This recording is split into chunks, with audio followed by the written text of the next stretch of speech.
오늘은 사무엘하 1장에서 4장 말씀 함께 나누기 원합니다.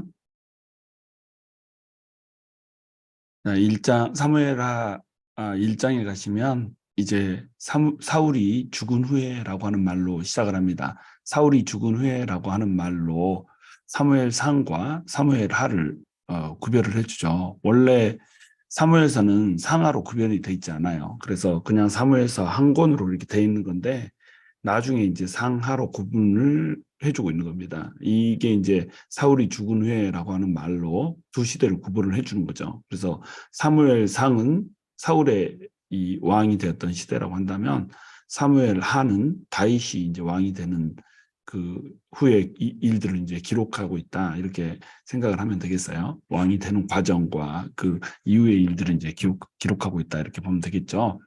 자, 사울을 죽음으로 해서 사무엘 상과 하를 구별하는 건 지극히 당연해 보입니다. 왜냐하면 사울의 시대와 다윗의 시대를 분리하는 그 기점이 사울의 죽음이기 때문이죠. 그러니까 여호와를 멸시하는 사울과 여호와를 경외하는 다윗으로 두 시대가 구별이 되는 겁니다. 우리가 사울로 살 것인가 다윗으로 살 것인가 이것을 결정을 해야 되는 거죠. 하나님을 멸시하고 또 하나님의 뜻을 벗어나서 살면 우리는 사울이 되는 것이고, 하나님을 경외하면서 하나님께 순종하며 살면은 우리는 이제 다윗이 되는 겁니다. 자, 사울이 이제 죽고 나서 그 전쟁이 끝났는데 한 명의 기회주의자가 등장을 해요. 그게 이제 아말렉 청년이죠. 아말렉 청년은 아마도 아말렉 사람이지만 이스라엘에 편승돼서 이스라엘 군대로서 참전했던 사람인 것 같아요. 왜냐하면 사울이 죽을 때의 그 모습을 비교적 비슷하게 이렇게 표현하는 것들로 봤을 때 거짓말이었지만 그 거짓말이 약간 비슷하단 말이죠. 그러니까 아마도 전장에 이 청년은 있었던 것 같습니다. 그리고 이튿날에 전쟁이 끝나고 나서 이 블레셋 사람들이 시체를 뒤적거리기 전에 이 아말렉 청년은 먼저 전장터에서 그 전리품들을 취했던 이런 사람이라고 볼 수가 있죠. 자, 사울과 요나단과 함께한 많은 군사들이 죽음을 맞이했어요. 그런데 그 많은 군사들이 죽음에도 불구하고 욕망을 향해서 치닫는 자, 이게 바로 아말렉 청년인 겁니다. 사울과 요나단과 같이 했던 전사들이 이 전우들이 다 죽었잖아요. 그러면은 아무리 자기가 아말렉 사람이라고 할지라도 이스라엘의 군대에서 같이 있었으면 이 사람은 같이 슬퍼해야 되는 이런 거 아니겠어요? 그래도 함께 있었던 사람들이 죽는 건데, 근데 슬퍼하기보다는 딱 머릿속에 욕심이 하나 생기는 겁니다. 사울과 다윗의 사이를 잘 알잖아요. 이걸 모르는 사람은 없으니까 사울이 죽었다라고 하는 소식을 가장 기뻐할 사람이 바로 다윗이라고 착각을 하게 된 겁니다. 만약 다윗이 이것을 기뻐할 거라고 하면은 다윗이 기회가 됐을 때 사울을 죽였겠죠. 그런데 사울은 기름 부으신 자고 하나님의 기름 부으신 자이기 때문에 다윗이 손을 대기를 꺼려했던 이런 사람인 거죠. 그러니까 사실은 사울이 죽었다라고 하는 것이 뭐 내심 기쁘다고 할지라도 밖으로 대놓고 기뻐할 수 있는 그런 성적인 사람이 아닌 겁니다, 다윗이. 그런데 그런 사람인 걸로 지금 크게 오해하는 거죠. 뭐 걔 눈에는 똥만 보인다고 자기가 그런 성적인 사람이니까 믿음이 없는 사람이니까 믿음이 있는 사람은 이제 오해를 하는 거죠. 그래서 다윗한테 와가지고 이제 전장의 소식을 전하는 겁니다. 다윗이 이제 궁금하죠. 어떻게 됐는지. 왜냐하면 다윗은 지금 시글락에 있잖아요. 그리고 이 전투는 길보아산에서 전쟁이 있었고 여기서 이제 사람들이 다 전사를 했기 때문에 길보아산에서부터 시글락까지는 꽤 거리가 되잖아요. 그러니까 이 다윗은 이 사건을 잘 모르고 있는 겁니다. 왜냐하면 이 아말렉 사람들하고 전쟁을 하고 나서 전쟁에서 승리하고 지금 돌아온 시점이고 지금 이 아말렉 청년은 시글락에 있는 다윗에게 달려와서 이제 한번 한몫해보려고 하는 이런 상황이고 이러니까 다윗은 사실 전장의 그 상태를 잘 모르죠. 그런데 많은 전사들 자들 중에서 특별히 이제 사울과 요나단의 죽음만을 다윗에게 전달하고 있다는 겁니다. 왜냐하면 다윗이 뭘 궁금해하는지 아는 거예요. 그래서 다윗으로부터 한몫 챙기려고 거짓말을 하는 아말렉 청년의 모습이 이제 그려지고 있다고 하는 겁니다. 근데 그 거짓말이 너무나 빤한 거짓말을 하는 거죠. 길보아 산에서 내가 전쟁을 하는 모습들을 봤는데 이 병거와 마병이 사울을 뒤쫓았다 이렇게 거짓말을 하고 있어요. 이 길보아 산은 해발 500m잖아요. 해발 500m 산에 병거가 어떻게 올라가겠어요? 산들에 나무가 있고 막 이런데 나무 우거진 그 수풀을 병거와 마병이 올라간다라고 하는 것은 이제 잘못된 표현인 거죠. 그걸 이 전장에서 뼈가 굵은 다윗이 모를 리가 없죠. 그러니까 이 아말렉 청년의 의도를 너무 빤하게 이제 볼 수 있는 이런 장면인 겁니다. 그런데 또 사울이 창에 기대고 있었는데 병거와 마병이 쫓아온다고 이렇게 또 거짓말을 해요. 사울이 창에 기대고 있는 정도의 중상을 입었다면 마병이 왜 쫓아옵니까? 마병이 쫓아오는데 사울이 도망갔다고 이렇게 표현을 해놨잖아요. 말도 안 되는 거짓말이 되는 거죠. 그러니까 이런 말도 안 되는 거짓말을 하는 걸 보고 다윗이 이걸 못 알아챌 리가 없죠. 그런데 자기가 이제 사울이 자신을 죽여달라고 이렇게 하니까 사울을 죽이고 왕관과 팔고리를 빼서 다윗에게 주려고 가져왔다 이렇게 이제 거짓말을 친 거예요. 이러면 이제 자기를 죽이려고 혈안이 됐던 사울을 죽여줬기 때문에 상이라도 좀 내릴까 벼슬이라도 좀 줄까 이런 식으로 착각을 한 거죠. 그런데 다윗이 아말렉 청년의 기대와는 달리 아말렉 청년을 처단을 해버린 겁니다. 옷을 찢고 저녁까지 금식을 하면서 다윗이 이제 슬퍼하는 거죠. 그리고 아말렉 청년을 처형해 버려요. 그 죄목은 여호와의 기름 부은 자를 자기가 죽였다고 자백을 했다는 것 때문에 이제 처형을 해버리게 되는 거죠. 다윗은 자기 스스로도 기름 부음 받은 이 자임을 알았기 때문에 어, 사울을 죽이지 않았단 말이죠. 그런데 이 사람은 자기가 여호와의 기름 부은 자를 죽였다고 자기 말로 해버리니까 이걸 죽이지 않을 수가 없는 겁니다. 그런데 이 얘기 속에 아말렉 청년이 기회주의자였다. 그래서 기회주의자의 결말은 이렇다. 이 얘기를 하고자 하는 게 아니에요. 이 얘기는 어, 두 가지의 이야기를 부각시킵니다. 첫 번째 이야기는 뭐냐면 사울의 악행을 다시 한번 강조를 하는 거예요. 그러니까 사울과 다윗을 비교를 하고자 하는 겁니다. 사울은 다윗이 기름 부은 자임을 알고도 죽이려고 혈안이 돼 있었잖아요. 그러니까 아말렉의 이 청년이 기름 부은 받은 자를 자기 마음대로 죽였다고 거짓말을 하고도 상급을 받을 것이라고 생각하는 이 믿음 없는 수준하고 사울이 기름 부음 받은 자임을 알고도 다윗을 죽이려고 했던 그 수준이 똑같다라고 하는 겁니다. 그러니까 이들은 하나님을 존귀히 여기지 못한단 말이에요. 하나님을 멸시하는 사람들이라는 겁니다. 근데 다윗은 어때요? 하나님을 존귀히 여기기 때문에 여호와의 기름 부은 자도 존귀히 여기는 자라는 겁니다. 이게 이제 다윗이란 말이에요. 그러면서 또 동시에 어떤 얘기를 해주고 있냐면 이 다윗이 사람들을 품기 시작한다는 얘기를 해주고 있는 거예요. 사울이 죽었는데 사울의 죽음을 기뻐하지 않는다는 겁니다. 그러면 사울의 영향력 하에 있는 사람들은 어떻게 되겠어요? 당연히 다윗의 그 사울을 품는 마음에 감동을 하게 되겠잖아요. 이게 지금 다윗이 하고 있는 행동이라고 하는 겁니다. 첫 번째는 하나님을 존귀히 여기기 때문에 하나님의 기름 부으심을 받은 자도 존귀히 여기게 된다. 두 번째는 통일 왕국을 이제 세워야 되잖아요. 그러니까 모든 사람을 다 품어야 되는 거예요. 한 사람 한 사람이 다 소중하죠. 한 민족인데 이 사울의 영향력이 하에 있던 사람들 다 쳐내면은 블레셋하고 어떻게 싸워요? 모든 민족이 하나가 돼야지 블레셋하고 싸울 수가 있잖아요. 그러니까 다윗이 원하는 것은 평화적으로 모든 이스라엘 족속이 다 하나가 되고 그 통일된 이스라엘의 왕이 되고 싶은 것이 바로 다윗의 마음이라는 거예요. 그래서 다윗의 이 포용 정책이 본격적으로 이제 시작되고 있는 것을 보여주고 있다고 하는 겁니다. 자, 사울이 다윗한테 악한 왕이었지만 사실은 사울을 왕으로 모시고 있는 사람들 입장에서는 사울에게 충성된 사람들이 있을 거 아니에요. 그러면 특별히 뭐 베냐민 지파 같은 경우에는 사울 지파니까 사울을 따를 수밖에 없단 말이죠. 그리고 이스라엘의 대부분의 사람들도 어쨌든 사울의 영향력 하에 있었기 때문에 사울을 따르는 사람들이죠. 지금 다윗을 따르는 사람은 유다 지파 사람들이 이 다윗을 따르겠지만 나머지 사람들은 다윗을 따를 이유가 없는 겁니다. 아직은 뭐 다윗이 그 세력을 어, 완전히 장악하지 못했다 이렇게 생각하면 되는 거예요. 그러니까 다윗은 어떻게 해야 돼요? 지금 통일 왕국을 세우기 위해서 마음을 잡아야 되는 겁니다. 누구까지도요?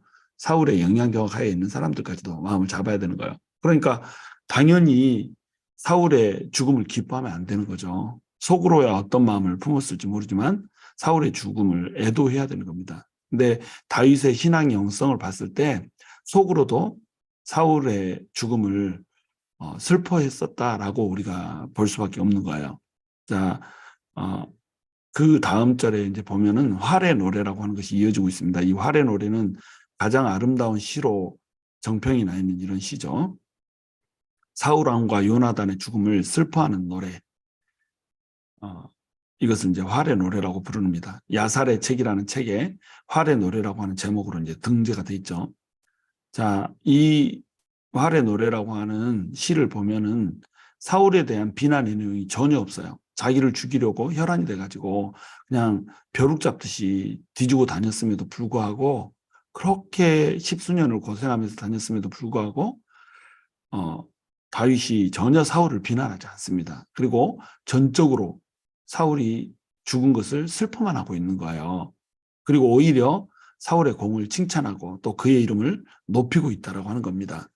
이것이 이제 다윗의 영성이죠. 그러면서 정치적 리더십의 입장에서 보면 사울의 공을 치하하고 그의 이름을 높임으로 말미암아서 사울의 휘하에 있는 사람들의 마음을 다 사로잡아 버린단 말이에요. 그리고 특별히 이제 자기 영혼의 벗이었던 요나단, 특별히 이제 요나단을 여기서 형이라고 부르고 있죠. 요나단이 더 나이가 많았으니까 당연히 뭐 요나단이 형이죠. 그래서 영혼의 벗이자 형인 요나단과의 교제와 사랑을 기억하면서 막 슬퍼하는 이런 장면으로 이제 그려지고 있는 겁니다. 그러니까 사울 왕가에 속해 있고 사울의 편에 속해 있던 사람들은 다윗의 이런 행동들을 다 유심히 보고 있는 거예요. 다윗이 이 사울의 죽음의 소식을 갖고 오고 왕관과 팔찌를 가져온 아말렉 청년을 어떻게 대하는가, 그리고 이 사울과 요나단의 죽음 앞에서 사울 왕과의 몰락 앞에서 다윗이 어떠한 태도를 취하는가, 이것들을 전부 유심히 지켜보고 있다는 겁니다. 그리고 이것이 훗날 이스라엘을 통일왕국으로 잘 묶느냐 안 묶느냐, 이것에 이 아주 절대적인 요소가 된다라고 하는 거예요. 자, 2장에 들어가면 이제 다윗 시대에 서막이 울려집니다. 사울 왕이 죽었으니까 이제 다윗이 블레셋 땅에서 더 이상 망명 생활을 할 필요가 없죠. 그러니까 시글락 땅에서 이제 머물렀던 그 망명 생활을 정리하고 유다로 귀환을 해야 되는 것이 당연한 거예요. 그리고 특별히 이제 이 아말렉을 공격해가지고 아말렉하고 전쟁한 다음에 승리했던 그 전리품을 유다 장로들에게 보냈었잖아요. 그런데 유다 장로들한테 전리품을 보내자마자 지금 사울왕이 죽어버렸잖아요. 이것이 또 신의 한 수가 된 겁니다. 하나님의 한 수가 된 거죠. 전리품을 유다 장로들에게 보내서 나는 유다 지파다. 뭐 유다 사람들이 다윗을 보호해 준 건 아니잖아요. 뭐 어디 눈에 띄기만 하면 막 고발하고 막 이랬었는데 그럼에도 불구하고 이렇게 정치를 아주 잘해 놓은 거죠. 그런데 장로들한테 전리품을 보내자마자 이제 사울왕이 죽어버렸단 말이죠. 그러면 사울왕이 죽었으니까 그 다음 왕은 당연히 누가 되겠어요? 다윗이 왕이 돼야 되는 거죠. 그런데 이 다윗은 바로 유다로 귀환하지 않습니다. 기도로 첫 발을 내딛습니다. 유다의 한 성읍으로 올라갈까요? 하나님한테 물어보는 거죠. 그러니까 하나님께서 올라가라 이렇게 대답을 해주고, 그러니까 또 다시 기도하죠. 그러면 어디로 가야 되겠습니까? 그랬더니 하나님이 헤브론으로 가라 이렇게 얘기를 하죠. 그리고 헤브론에서 이제 유다 족속의 왕으로 기름 부음을 받게 된다고 하는 겁니다. 자, 다윗이 십수년을 도망 다니면서 체득한 것이 하나 있어요. 그거 뭐냐면 모든 행사가 하나님의 손에 달려 있다고 하는 겁니다. 그러니까 기도하지 않고 움직이지 않는 거예요. 반드시 움직이기 전에 기도하는 것이 다윗에게는 습성이 됐던 겁니다. 그래서 이렇게 다윗처럼 고난을 통과한 사람들의 특징은 뭐냐면 하나님한테 매달리는 법을 알아요. 어떤 고통이 오고 또 어떤 형통이 오고 상관없이 고난의 길을 오랫동안 통과하면서 하나님 앞에서 하나님을 붙들고 일어났던 사람들은 그 경험이라고 하는 것을 무시를 못하는 겁니다. 습성이 배는 거죠. 기도하는 습성이 몸에 배는 거예요. 그래서 좋으나 슬프나 형통하나 고통 가운데 있으나 무조건 하나님한테 먼저 기도를 하고 시작을 하는 거죠. 이게 다윗의 강점이었죠. 자, 그런데 왜 하나님께서는 헤브론으로 가라고 그랬을까요? 만약에 이 다윗이 고향 베들레헴으로 가면 어떻겠어요? 베들레헴은 너무 조그매가지고 사람들이 그곳으로 모여들 수가 없죠. 지금 다윗이 유다 한 성읍으로 가야 되는 이유는 뭔가요? 왕이 데리고 가는 거잖아요. 그러니까 충분히 사람들을 수용할 만한 그런 사이즈가 돼야 되죠. 다윗을 찾아와서 많은 사람들이 연합하게 될 텐데 그 사람들을 다 품을 수 있는 장소가 바로 헤브론이라고 하는 장소입니다. 하나님께서 어떤 사람을 통해서 일을 하고 싶고 또 뜻을 펼치고 싶을 때는 하나님께서 그 장소도 마련을 하신다는 거예요. 그 장소가 넓은 일을 할 수 있어야 되면은 넓은 장소를 주는 거죠. 작은 일을 해야 된다면 뭐 작은 장소도 만족하겠죠. 그러나 장차 나라를 품어야 되잖아요. 그러니까 그것에 걸맞는 장소를 주는 거예요. 그게 이제 헤브론이죠. 그리고 헤브론의 이동해서 이제 왕이 된 다윗은 전격적인 포용 정책을 펼치기 시작하는 겁니다. 그래서 사람들이 와서 이제 보고를 하는 거예요. 사울왕이 죽었는데 사울왕을 시체를 이 벽에다가 걸어놨었는데 그 벽에 걸려진 사울왕이 시체를 가져다가 살만 살짝 화장한 다음에 뼈들을 장사 지내준 사람들이 길르앗 야베스 사람이라고 합디다 이렇게 보고를 한 거죠. 자, 이 보고를 한 사람들의 의도 속에는 뭐가 있을까요? 길르앗 야베스 사람들이 사울왕을 장사했는데 사울왕이 당신의 원수 아니었습니까? 그러면 길르앗 야베스 사람들은 당신 편이 아니라 사울 편 아닙니까? 그러면 길르앗 야베스 사람들은 좀 처형해야 되지 않겠습니까? 이런 의도가 다분히 깔려 있겠죠. 그런 의도가 없다고 하더라도 적어도 다윗이 이 사실에 대해서 어떻게 대응하는가 이것을 또한 궁금한 시선으로 바라보겠죠. 처벌을 기대할 만한데 오히려 다윗이 길르앗 야베스 거민들을 칭찬을 해버려요. 너네한테 은혜를 베푼 사울한테 이렇게 잘했으니까 하나님의 은혜와 평강이 너네한테 있기를 원한다 막 이러면서 칭찬을 해버려요. 그런데 그렇게 말로만 하나님이 너희를 축복하기 원한다 막 이렇게 칭찬하는 것이 아니라 나도 너네한테 잘해줄게, 너네를 내가 선대할게 이렇게 얘기를 하고 있는 겁니다. 그래서 다윗의 이 말에는 너네가 사울한테 충성을 했다면 나한테도 충성할 사람이다 뭐 이런 얘기를 하고 있는 거죠. 말하자면 이게 이제 진리죠. 사실은 그 충성이라고 하는 것이 어디 가는 게 아니잖아요. 전임한테 충성했으면 후임한테도 충성하는 겁니다. 전임을 배신한 사람이면 후임도 배신하는 거죠. 그러니까 사울의 편에 서서 의리를 지켰던 사람들이 다윗이 선대를 해주면 다윗한테도 의리를 지킨다라고 하는 생각이 다윗한테는 있는 거죠. 그래서 이 길르앗 야베스 사람들을 치하하고 또 보상을 해주는 겁니다. 자, 그리고 그러면서도 자신이 유다족 속에 의해서 헤브론에서 왕이 되었다는 사실을 명확히 하는 거예요. 이제는 시대가 바뀌었다는 거죠. 사울의 시대는 끝났고 내 시대가 열렸다. 사울한테 했던 것처럼 너네가 나한테도 해야 될 것이다. 이렇게 얘기하는 거죠. 지금 본격적으로 사람들을 품기 시작하고 있는 겁니다. 스케일이 다른 다윗의 포용력을 이제 볼 수가 있는 거죠. 일반적인 사람들이라고 한다면 사울의 사람들을 전부 숙청하면서 시작했겠죠. 근데 다윗은 그렇게 하면 이스라엘 민족 자체에 이 힘이 약해지니까 전부 포용하는 겁니다. 하나씩 하나씩 이게 포용하는 정책이 보이죠. 아말렉 이 사람을 아말렉 천년을 죽였던 것에서부터 시작해서 활의 노래를 부르는 것, 그 다음에 길르앗 야베스를 취하는 것, 이거 전체가 이제 이 사울의 왕조에 속했던 사람들을 품는 게 되는 거예요. 이 이후로 계속 이런 이야기가 이제 등장을 하게 되는 겁니다. 다윗이 본격적으로 이 전체 통일 왕국을 준비해 가고 있다. 이걸 이제 우리가 볼 수가 있는 거예요. 자, 북이스라엘과 남유다가 지금은 과도기적으로 분열되어 있는 상태입니다. 지금 헤브론에서 다윗이 왕이 되어 있지만 사울 왕이 죽고 난 다음에도 사울 왕의 세력이 다 없어진 건 아니란 말이에요. 그러니까 다윗도 그 세력을 품기 위해서 이렇게 애를 쓰고 있는 거죠. 그런데 사울 왕을 대신해서 이스라엘을 통치하려고 하는 야욕의 사나이가 하나 등장을 해요. 이 사람이 이제 아브넬입니다. 아브넬은 이 사울의 호위무사였다 이렇게 볼 수 있죠. 그리고 사울 군대의 그 사령관이었다 이렇게 보면 돼요. 아브넬은 전쟁을 너무 잘하는 사람이었습니다. 아마도 아브넬과 요압이 붙으면 아브넬이 이긴다라고 생각할 정도라고 하면 돼요. 왜냐하면 이 다윗이 아브넬을 사실은 사령관으로 기용할 생각을 하는 거잖아요.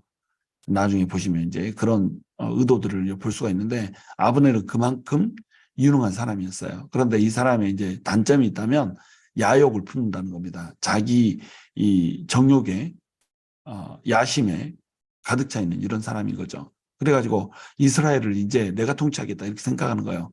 사울왕이 죽었으니까. 근데 자기는 사울왕의 혈통이 아니잖아요. 왕가가 아니란 말이죠. 그러니까 대신 이제 왕을 세워야 되는 거예요.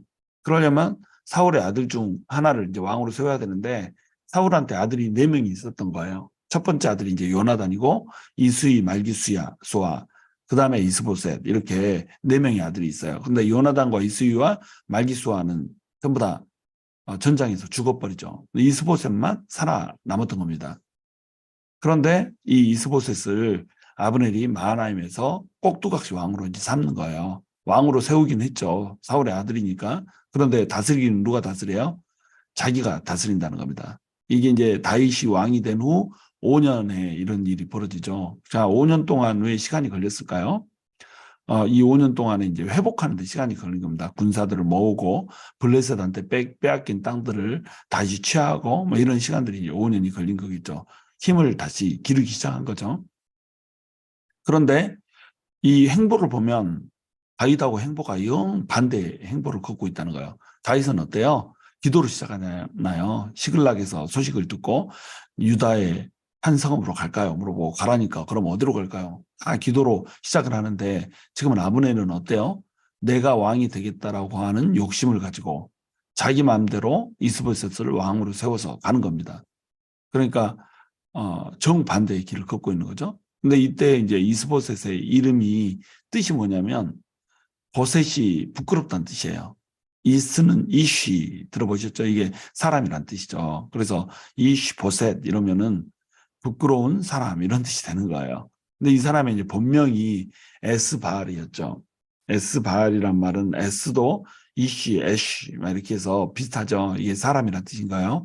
바알 그러면 이제 바알 신을 얘기하죠. 그래서 바알의 사람 이런 뜻이 되는 겁니다. 그러니까 우상 숭배를 했던 이런 사람이라고 볼 수 있죠. 근데 나중에 이제 이스보셋이라고 이름을 바꾼 거예요. 이스보셋은 부끄러운 사람이란 뜻인데 왜 부끄러운 사람이라고 하는 이름을 가지게 됐을까요? 아마도 사울의 눈밖에 난 사람이지 않겠는가 이렇게 생각을 하는 겁니다. 왜냐하면 이름을 지어주는 사람은 아버지잖아요. 아버지가 이스보셋이라고 이름을 지었다 그러면 너는 나한테 부끄러운 존재다 이런 뜻이 되는 겁니다. 그러니까 전쟁에 나갈 때도 요나단, 이수이, 말기수아는 데리고 나가는데 이스보셋은 안 데리고 나갔다 우리가 이렇게 볼 수가 있는 거예요. 그런데 이런 이스보셋을 이제 꼭두각시 왕으로 세워놨죠. 진짜 부끄러운 사람이죠. 나중에 이제 이 아브넬이 자기 아버지 사울의 첩을 통관했을 때 그때도 뭐라고 따지다가 아브넬이 너 진짜 내가 너한테 어떻게 줬는데 이렇게 나한테 대들어 막 이렇게 한마디 크게 하니까는 찍소리도 못하고 찌그러지는 이런 사람이잖아요. 이름의 뜻대로 부끄러운 사람인 거죠. 자, 그래서 이 사람을 이제 왕으로 세워놓고 아브넬이 자기가 이스라엘 전체를 통치하려고 하는 야욕을 가지고 있는 겁니다. 그런데 이제 북이스라엘과 남유다가 전쟁하는 이런 장면들이 이루어져요. 자, 하나님의 섭리는 뭡니까? 사울 왕이 죽고 다윗이 왕이 된다는 게 하는 게 하나님의 섭리잖아요.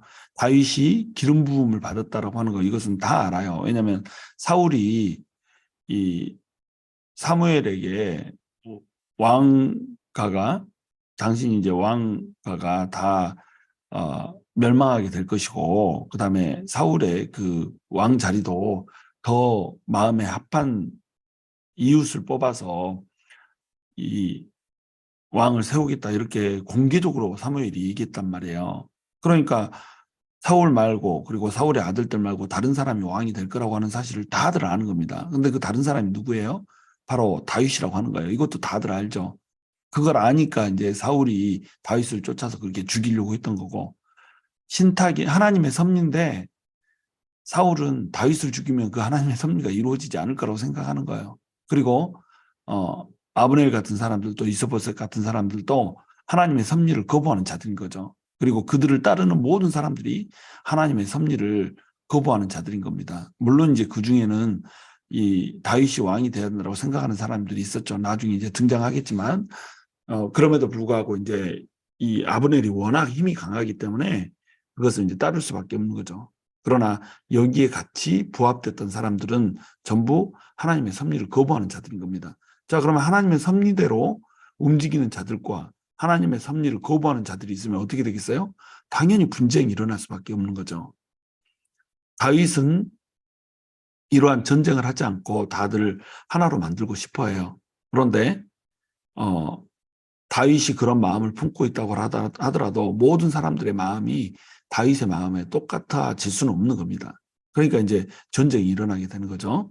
자, 그 전쟁이 일어나는 과정들 한번 봐보세요. 자, 전체 이스라엘을 차지하고 싶은 아브넬이 도발을 하는 겁니다. 전체 이스라엘을 차지하고 싶으니까 다윗 왕가가 몰락을 해야지 자기가 왕이 될 수 있잖아요. 그래서 우리 전쟁하자. 12명씩 뽑아가지고 청년들한테 싸우게 하자. 막 이렇게 한 거예요. 그 요압이 야 싸워서 뭐하냐 우리가 형제인데 싸우면 안 되지 이렇게 하면 되는데 또 요압이 아주 내노라 하는 이 센 사람이잖아요. 자아가 매우 매우 강력한 사람인 겁니다. 그러니까 요압이 또 그래 한번 붙자 그러면 이렇게 해가지고 서로 자아가 강한 사람들끼리 붙으니까 멸정 없는 그 밑에 부하들이 죽게 되는 거잖아요. 그래서 12명씩 뽑아가지고 방패는 들지 말고 칼만 들고 싸우자 이렇게 한 거예요. 이 머리를 잡고 서로 찌른다 이게 무슨 뜻이냐면 두 사람이 서로 머리 잡고 같이 동시에 찌르자 뭐 이런 얘기가 아니에요. 이거는 방패 없이 칼만 들고 싸운다는 얘기입니다. 그래서 먼저 머리채를 잡은 사람이 찌를 수가 있는 거예요. 그런데 칼의 특징이 뭐죠? 뭐 총처럼 그냥 으악하고 죽는 게 아니란 말이에요. 머리채를 잡고 딱 찌르는 그 동안에 찔림을 받는 그 사람도 상대방이 머리를 잡고 으억 쓰러져 가면서 찌를 수 있다는 겁니다. 그러니까 이런 싸움은 모두가 다 죽는 전쟁이 되는 거예요. 12명씩 전사를 뽑아서 싸우는데 서로 머리 잡고 찌르기 시작하면 어떻게 되겠어요? 결국 24명이 다 죽는 겁니다. 그러니까 24명의 전우가 죽는 모습을 보고 내 전우가 죽으니까 이 군사들이 또 흥분하게 될 거 아니에요. 그러니까 군사들끼리 전면전이 벌어져 버린 거예요. 그래서 이 장소의 이름이 헬갓 핫수림이 된 겁니다. 헬갓 핫수림이라고 하는 것은 무슨 뜻이냐면 날카로운 칼의 밭이란 뜻이 되는 거예요. 그런데 이 싸움에서 이제 유다가 승리를 하죠. 그리고 이스라엘이 도망을 하게 되죠. 1대 18 정도의 피해를 입습니다. 유다 지파에서 한 명이 죽고 이스라엘에서는 18명이 죽는 뭐 이런 꼴로 전쟁이 펼쳐지죠. 그런데 전쟁에서 이제 이겼으니까 도망갈 거 아니에요. 이스라엘이. 그리고 그 뒤를 이제 남유다가 쫓아가는 거고 북이스라엘은 도망가고 유다는 쫓아가고 이렇게 한단 말이에요. 그런데 이 요압과 아비새와 아사엘 이게 세 명의 형제인데 이 중에서 아사엘이 특징이 있어요. 아사엘의 발이 사슴처럼 빠르다 이렇게 특징을 표현해 놨던 겁니다. 아사엘이 발이 빠르니까 다른 사람들보다 먼저 달려가는 거예요. 이거 되게 위험한 거거든요. 다른 사람들하고 같이 달려가야 되는데 너무 발이 빠르니까 다른 사람들하고 떨어져서 혼자 쪽 앞에 가는 거 아니에요. 이거 위험한 거죠. 그런데 아브넬을 따라잡은 거예요. 그러니까 지금 아사엘은 아브넬하고 요압하고 서로 이 불꽃이 튀겨가지고 전쟁을 하는 거라서 아브넬을 잡아 죽이면은 자기 이름을 높일 수가 있는 겁니다. 그러니까 이제 빠른 발을 이용해서 아브넬을 잡으려고 했던 거죠. 그런데 아브넬하고 요압은 원래 전우였잖아요. 옛날에 이 다윗과 사울이 갈라지기 전에는 이 사람들이 전쟁터에서 같이 잔뼈가 굵은 전우였단 말이죠. 그러니까 서로 잘 아는 사람 사이란 말이에요. 또 친구 사이고 뭐 이래요. 그런데 요압의 동생인 아사엘이 와가지고 아브넬을 잡으려고 그러니까 야 나한테 싸움 걸지 말어. 넌 나한테 안 돼. 이렇게 얘기하는 거예요. 아브넬한테 아사엘이 뭐 발만 빠르지 사실은 백전노장인 아브넬을 이길 리가 없잖아요. 아브넬은 이 전체 이스라엘의 군대 장관이었으니까 사령관이었으니까 엄청 센 사람인데 아사엘이 자기가 빠르다는 이것만 믿고 이제 아브넬하고 한판 붙으려고 이렇게 하는 겁니다. 그러니까 네 옆에 있는 병졸들이나 몇 명 죽이고 그렇게 가라. 나랑 싸우면 너 죽어. 근데 너를 죽이고 나면 내가 요압의 얼굴을 어떻게 보겠냐. 요압은 내 전우였는데 요압하고 모르는 사이도 하고 잘 아는 사이인데 이렇게 이제 얘기를 하는 겁니다. 그런데 이 아사엘이 그것을 거절을 하는 거예요. 난 너하고 싸워서 너 잡고 싶다. 이렇게 한 거죠. 자, 이 아사엘이 누구냐면 스루야의 세 아들 중에 한 명인 겁니다. 스루야는 다윗의 누이죠. 다윗의 누이인 스루야한테 아들이 세 명 있어요. 요압과 아비새와 아사엘이죠. 근데 이 아사엘이 아브넬을 잡겠다고 쫓아간 거예요. 이 다윗이 원하는 싸움은 화평의 싸움이죠. 아까도 설명드렸듯이 이 아브넬이 워낙에 싸움을 잘하기 때문에 특별히 아브넬은 품고 싶었어요. 아브넬 같은 전사를 갖고 있으면 나중에 블레셋과의 싸움에서 또 암몬이나 모압과의 싸움에서 아주 유리한 그런 힘을 가질 수가 있거든요. 그러니까 아브넬까지도 다 품고 싶었는데 요압은 또 마음이 다르단 말이죠. 아브넬이 싸움을 걸어왔어요. 요압은 그 싸움을 피하고 싶은 생각이 없어요. 왜냐하면 자아를 지키고 싶은 거거든요. 그리고 아사엘은 또 공을 세우고 싶어 하죠. 그러니까 아브넬은 자기 야욕을 위해서 싸우고 요압은 자기 자아를 위해서 싸우고 아사엘은 공을 세우고 싶어서 싸우고 전부 자기 판인 거예요. 다 다윗을 빼고는. 그러니까 지금 요압과 아사엘은 다윗의 군대이기 때문에 덤으로 묻어서 승승장구하는 이런 길을 뭐 걸었던 것이지 사실은 이 하나님 앞에서의 그런 믿음은 이 아사엘 같은 경우에는 없었던 것으로 우리가 볼 수 있다는 겁니다. 뭐 믿음 자체가 없다는 것이 아니고 다윗과 같은 그런 영성이 없는 거죠. 그러니까 자기 의의를 드러내고 있는 겁니다. 그래서 아브넬이 이 그냥 가라고 하는데도 끝까지 아브넬을 쫓아가요. 달리기가 하도 빠르다 보니까 아브넬이 창 뒤끝으로 달려오는 이 아사엘을 찔러버리죠. 창 앞쪽 끝도 아니고 뒤쪽 끝에 찔려서 아사엘이 죽어버린 거예요. 왜냐하면 달리기가 너무 빨라가지고. 창 뒤끝에도 이렇게 쇠붙이를 달아놨잖아요. 그러니까 창 앞쪽 끝만큼 뾰족하진 않지만 뒤쪽 끝도 약간 이제 뾰족하게 해놔서 이걸로 치면은 이제 죽게 이렇게 돼 있는 겁니다. 근데 거기에 찔려서 죽는 거는 굉장히 드문 일인데 아사엘은 거기에 찔려 죽은 거예요. 왜냐하면 달리기가 너무 빨랐거든요. 그러니까 자기 강점 때문에 사실은 망한 대표적인 얘기죠. 이런 사람이 또 하나 있죠. 압살롬. 자기가 머리카락이 긴 것이 자랑이었어요. 근데 나중에 뭐 때문에 죽죠? 머리카락이 상수리 나무에 걸려서 죽잖아요. 그러니까 내가 잘난 것, 내가 강한 것 자랑하다가 죽게 되는 겁니다. 우리 하나님 앞에 겸손해야죠. 겸손한 사람은 내 강점도 그렇게 내 강점이라고 드러내면서 으스대지 않아요. 근데 이 사람은 자기 강점, 발이 빠르다는 강점 믿고 달려들다가 아브넬의 창 뒤끝에 찔려서 글쎄 죽어버린단 말이에요. 장 앞끝도 아니고. 이게 얼마나 허무한 죽음이에요. 그리고 나서 이제 언덕배기로 아브넬이 올라갔는데 자기 숫자가 너무 조금인 겁니다. 그러니까 전쟁에서 이제 불리한 상황이 되죠.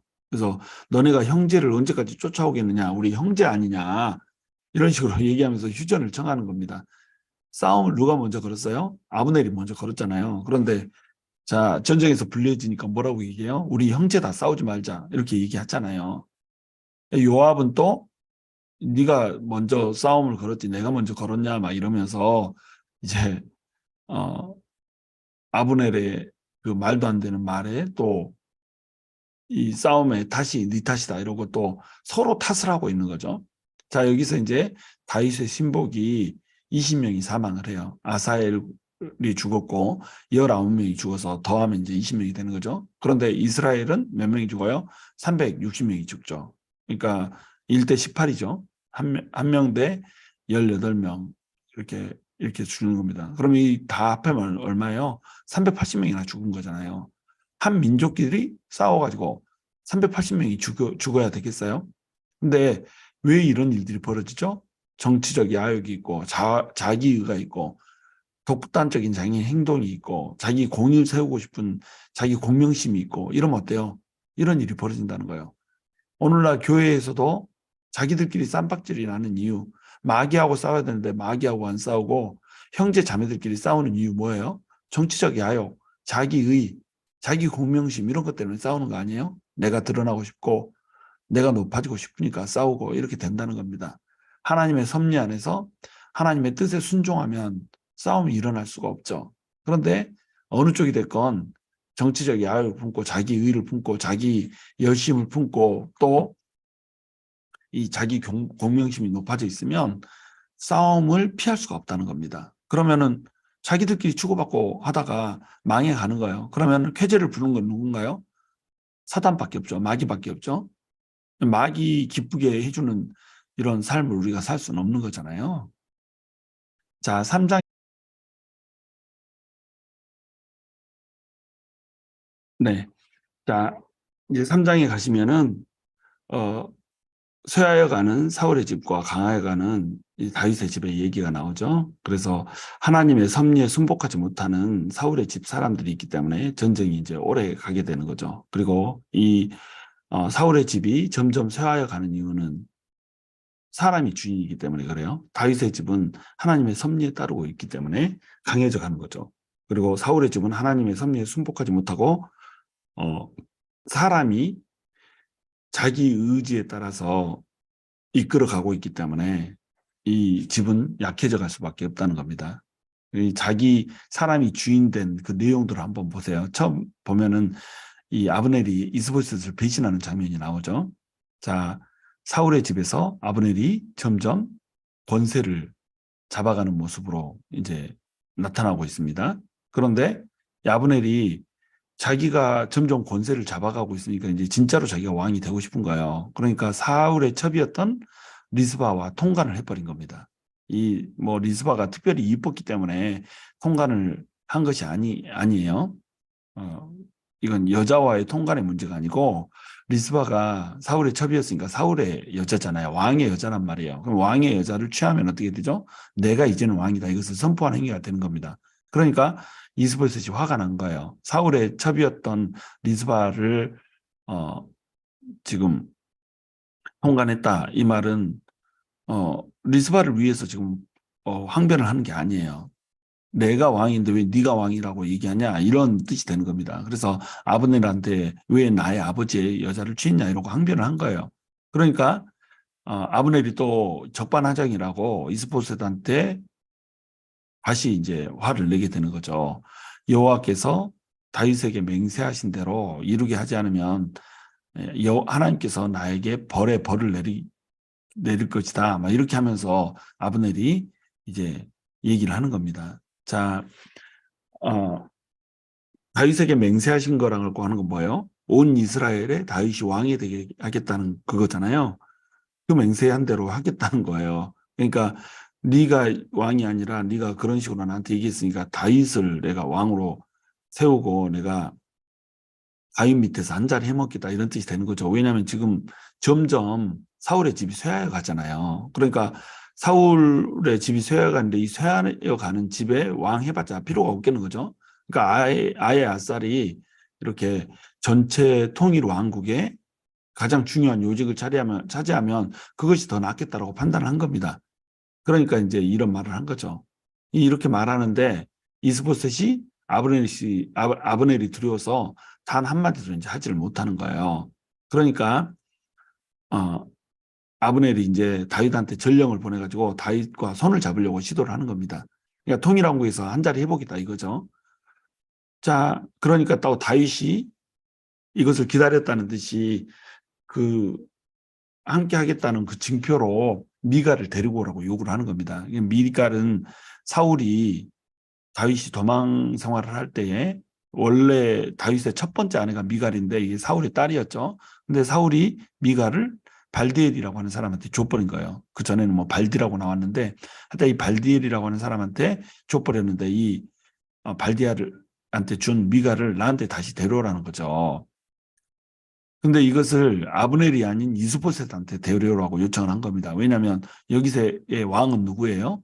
아브넬이 실권을 가지고 있지만 진짜 왕은 이스보셋이죠. 그러니까 실권을 가지고 있는 아브넬은 이미 와서 얘기를 했고 진짜 이제 뭐 명분상 왕인 이스보셋이 데려와야지 이제 이게 인정이 된다라고 하는 겁니다. 그러니까 이스보셋한테 데려오라고 요청을 한 거예요.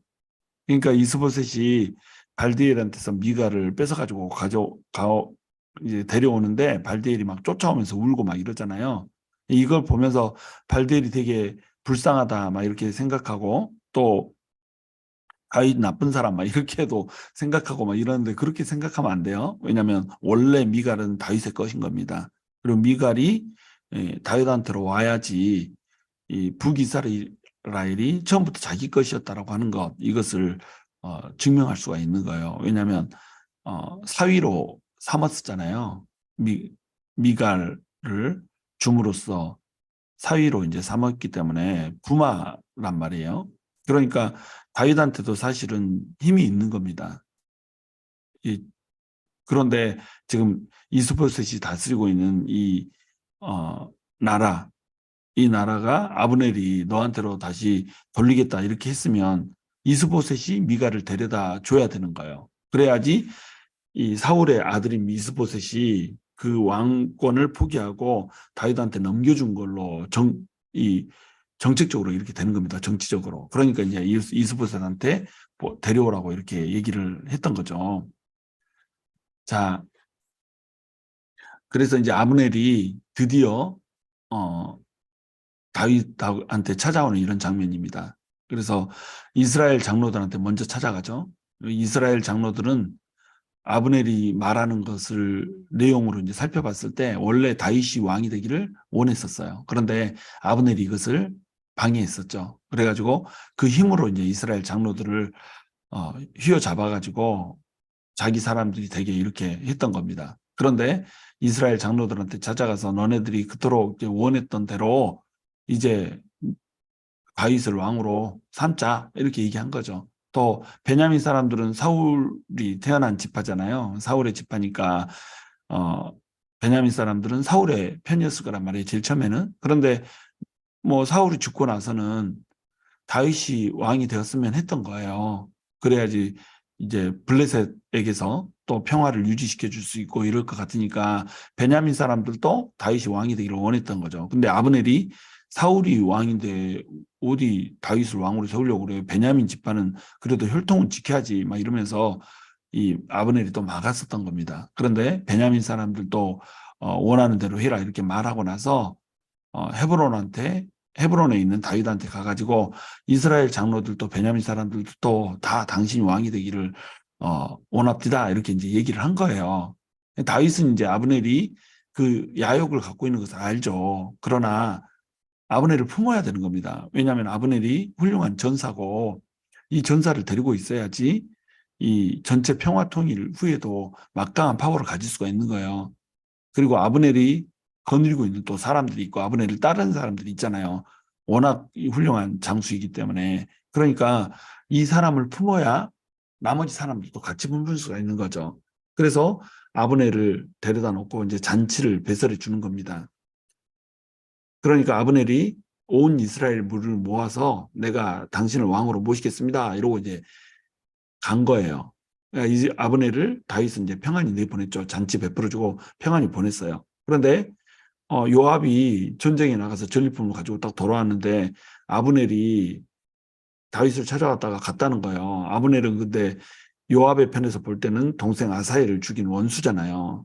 그런데 그 아브넬이 왔는데 다윗이 환대하고 잔치 베풀어주고 보냈다는 거예요. 화가 난 거죠. 그래서 아브넬이 당신을 왕으로 만들어 줄 것 같냐?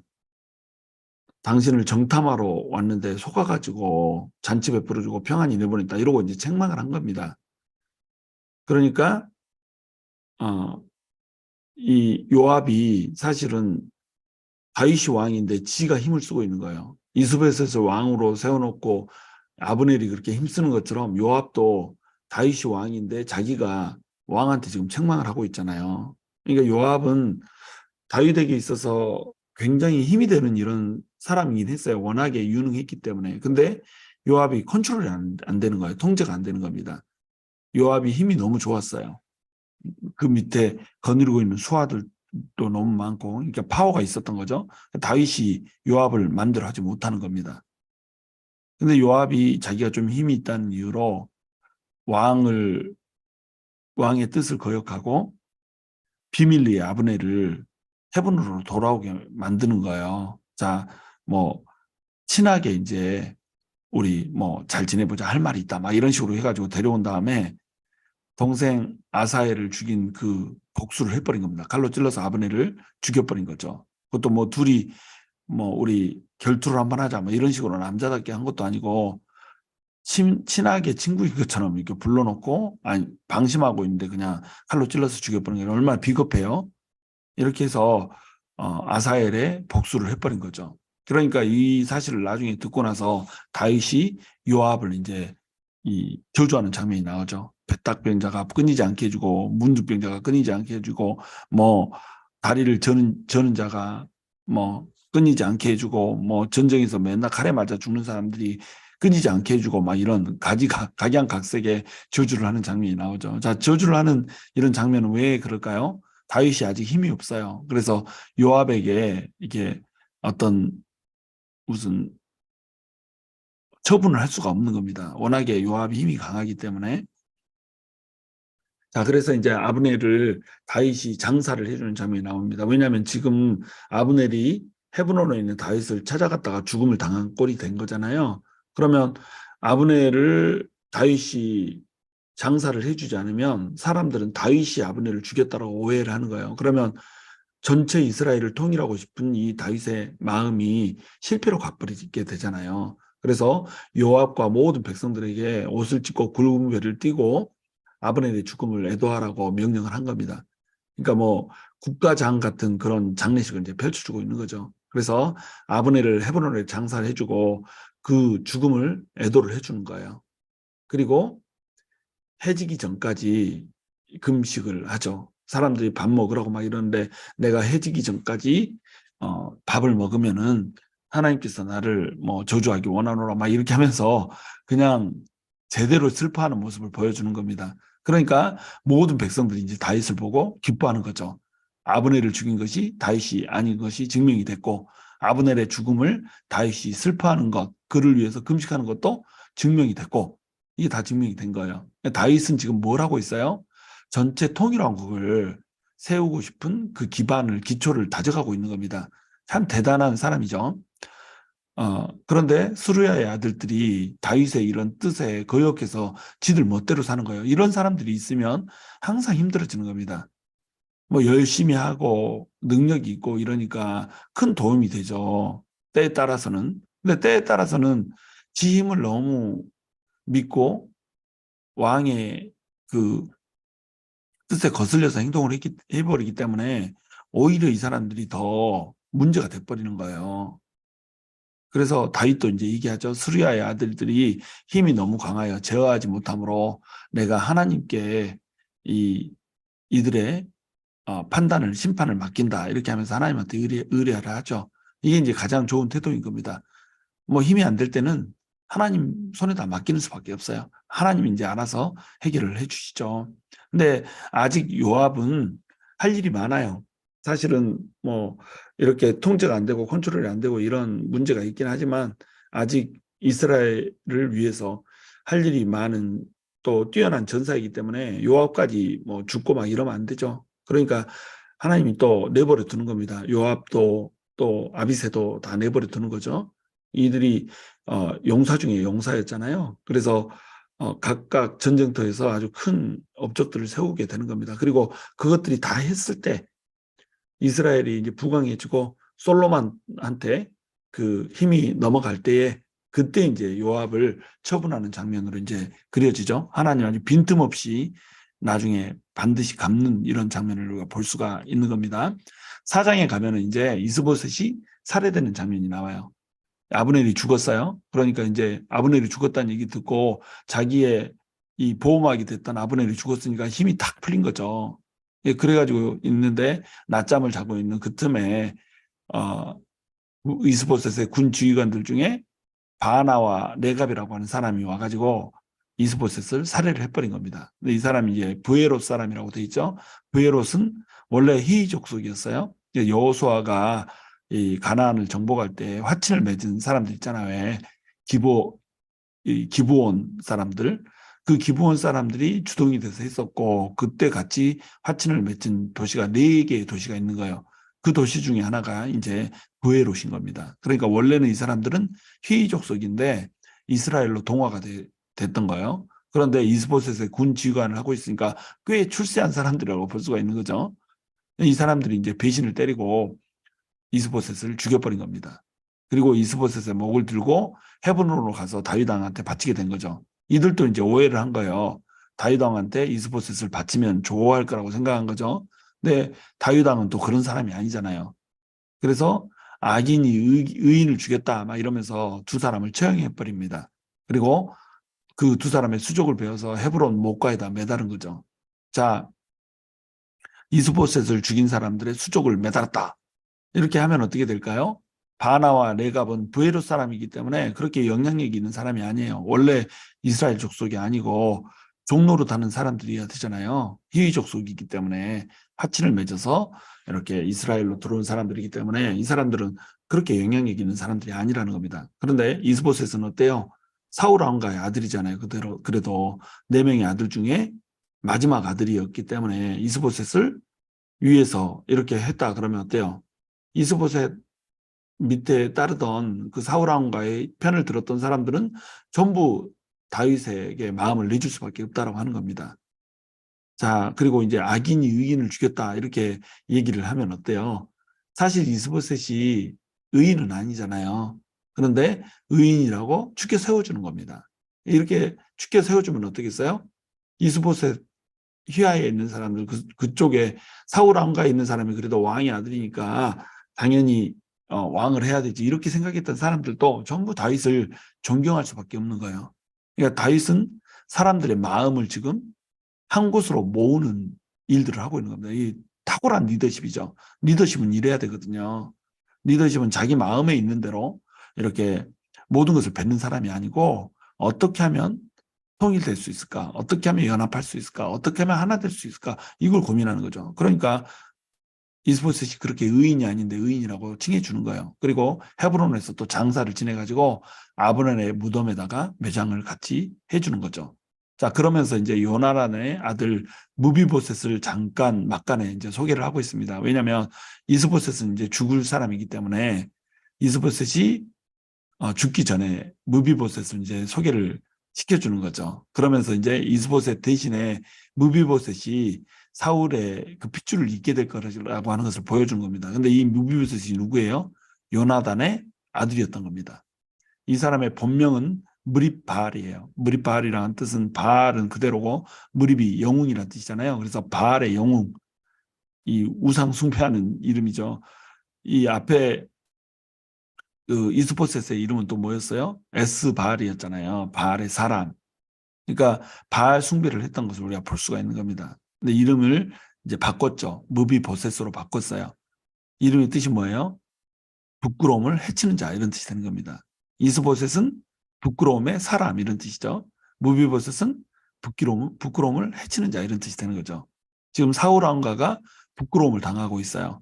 그 사울 왕가가 부끄러움을 당하고 있는 것의 대표적인 주자가 누구예요? 이스보셋인 겁니다. 이스보셋은 그러니까 사울 왕가가 망하고 있다는 것, 부끄러움을 당하고 있고 수치를 당하고 있다는 것을 그려주는 대표적인 인물이 되는 거죠. 그런데 사울 왕가에 누가 있어요? 요나단이 있죠. 요나단은 신실한 사람이었고 또 다윗과는 영혼의 단짝이었고 벗이었고 이런 사람이었던 거죠. 그리고 요나단과 다윗이 또 맹약을 맺었잖아요. 너는 내 집을 지켜주라.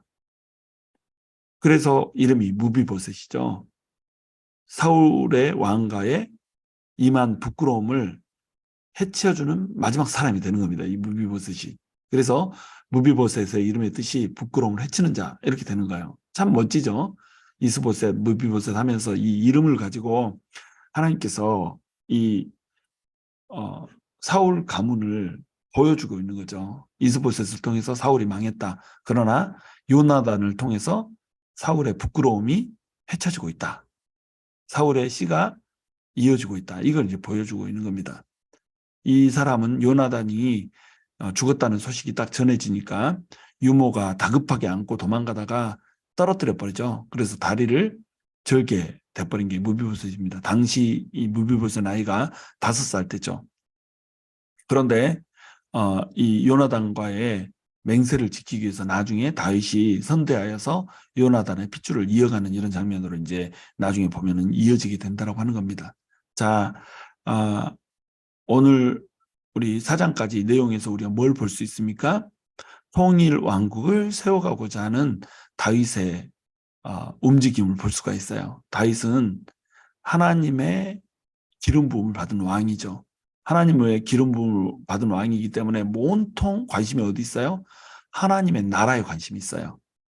자기를 죽이려고 했던 사울에 대한 감정이나 사울이 죽고 이제 자기가 왕이 됐다라고 하는 기쁨이나 감격이나 이런 것들이 전부 하나님의 나라라고 하는 것 뒤로 숨겨져 버려요. 다윗은 하나님을 사랑하는 사람이었기 때문에 제일 최선의 가치가 뭐냐면 하나님인 겁니다. 가장 최고의 가치가 뭐예요? 하나님의 나라인 거예요. 이게 다윗이에요. 우리가 이런 다윗의 모습을 따라서 배울 수 있어야 되는 겁니다.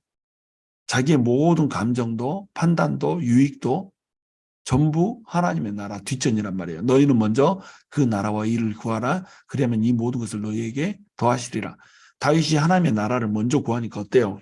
하나씩 둘씩 다 다윗 품에 들어오잖아요. 근데 이 이스보셋이나 아브넬 같은 경우에 어때요?